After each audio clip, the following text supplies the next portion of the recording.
This is my personal opinion on this stock, and this video is only for educational purpose. Please consult your financial advisor before making any decision on this stock.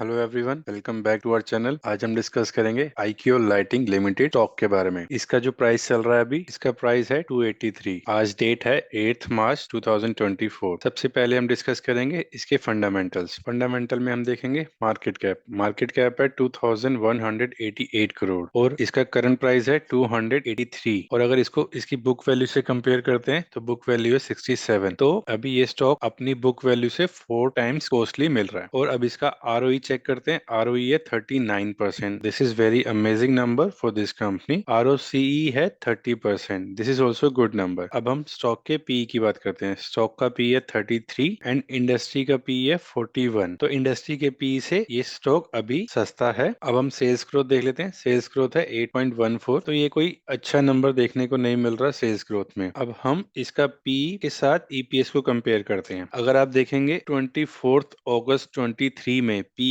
था 18.9 और EPS था 20.22।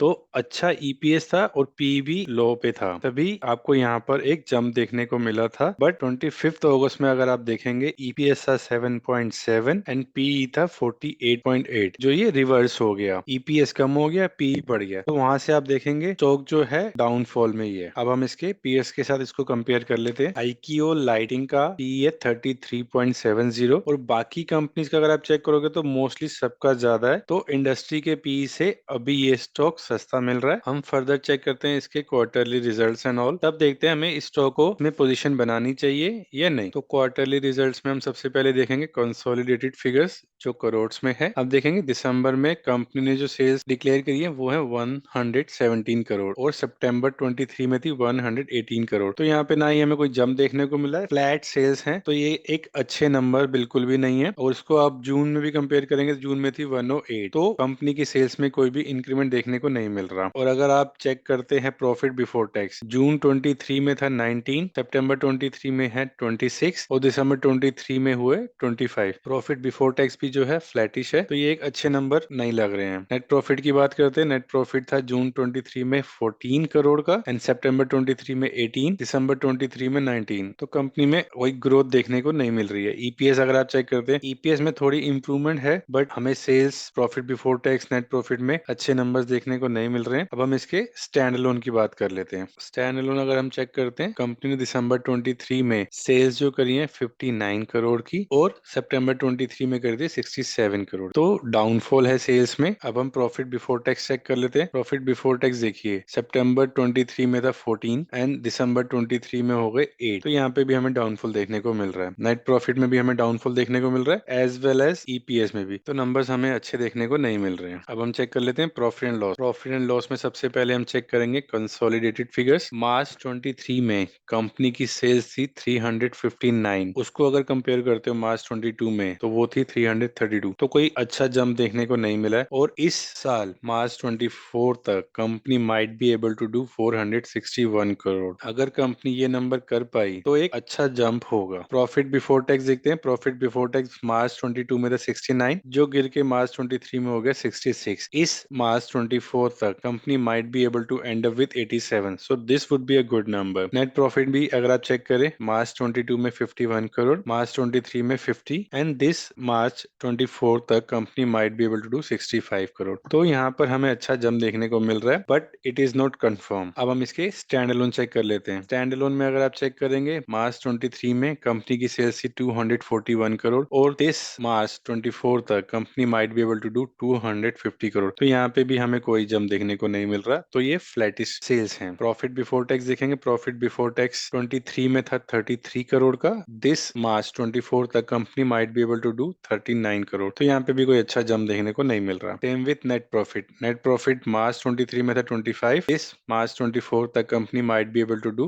29 crore. So ये flattish numbers हैं। EPS में थोड़ा सा jump है but इतना कोई जंप नहीं, बिकॉज अगर आप देखेंगे ईपीएस मार्च 22 में थे 3100 के अराउंड, 21 में थे 4100 के अराउंड, फिर सीधा ही वो गिर के 11 के हो गए और अब वो 3.79 है मार्च 23 में, एंड मार्च 24 तक company might be able to end up with 3.86। तो कंपनी के रिजल्ट बिल्कुल भी अच्छे नहीं है। अब हम इसकी बैलेंस शीट चेक कर लेते हैं। बैलेंस शीट में सबसे पहले हम चेक करेंगे consolidated figures in crores. Equity is increasing, so this is good. Reserves are also increasing, so this is also good. अब other liabilities को कंपेयर कर लेते हैं other assets से। other liabilities है 43 करोड़ and other assets है 515 crore, so this numbers are also okay. अब हम इसका स्टैंड लोन चेक कर लेते हैं। स्टैंड लोन में भी देखेंगे इक्विटी बढ़ रही है, reserves are also increasing, other liabilities with other assets, तो ये ओके नंबर है। अब हम इसके शेयर होल्डिंग पैटर्न देख लेते हैं। प्रमोटर्स हैं 72% जो कांस्टेंट है।